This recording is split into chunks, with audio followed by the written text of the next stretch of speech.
Hi folks, thanks for joining me today. It's Simon from Rannoch Physiotherapy. We were originally going to be outside, but as the Scottish weather does, it's turned a bit inclement or dreich, which pretty much means anything but sunny. So we're indoors. I was going to talk about the benefits of being outside in the fresh air, as that's been in the media quite a bit recently. But we've changed subject and we're going to talk about breathing. So what has breathing got to do with physio? Well, that'll become clear as we go through this chat. Why do we need to breathe? Well, we need to stay alive, and if we breathe we stay alive. We don't. And the reason for that is oxygen. Almost every process in the body needs oxygen for it to function properly. That includes everything from the brain right down to the kidneys, motion, energy production, which is produced by mitochondria, and they are extremely important to our general health.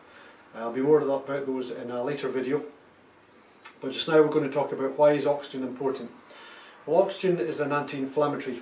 It's one of the strongest natural anti-inflammatories we can take into our body, and the reason for that is it produces an alkaline environment in the body, and most processes need this environment to function properly.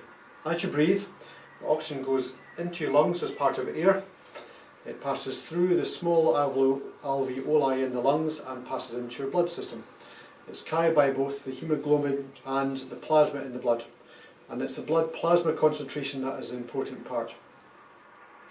It passes around your body. Every process in the body needs this oxygen to function properly, and especially your brain. All the healing in the body needs oxygen to function properly, and this is why it's important for physiotherapy. If you injure yourself, the body obviously has to heal, and part of this process is oxygen transport to that area. Oxygen provides all the nutrition that the body needs to heal properly. If there's no oxygen, then the healing process can't progress properly, it goes slowly, and it's incomplete.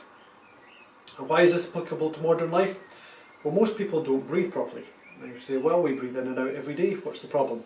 A lot of it has to do with how we breathe. Most people breathe very shallowly, and that's due to being sedentary. And I always come back to this subject, because being sedentary means not moving your body properly and sitting.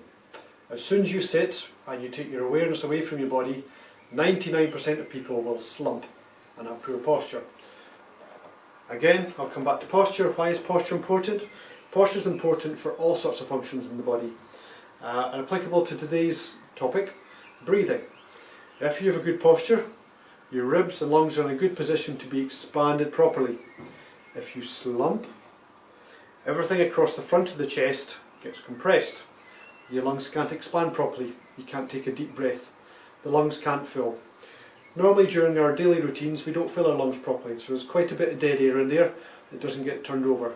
So you're not using all these alveoli properly, the oxygen is not getting transported into the bloodstream in the concentrations that it should do, and it's not travelling around your body and reaching everywhere that it should at the right concentration.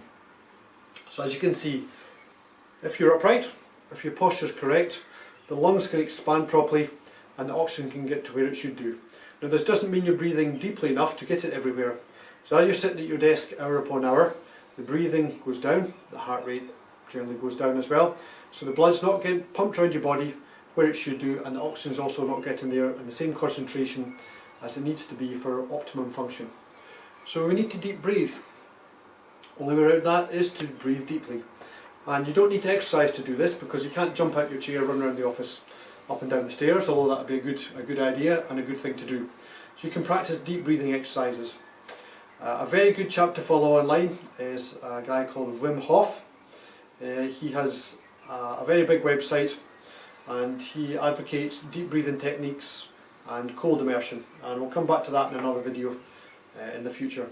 But deep breathing exercises increase the lung volume, increase oxygen transport around the body, and increase every function in the body as well, including oxygen transport to your brain for better concentration and more awareness, oxygen transport to your muscles, more energy, and better function in all body functions.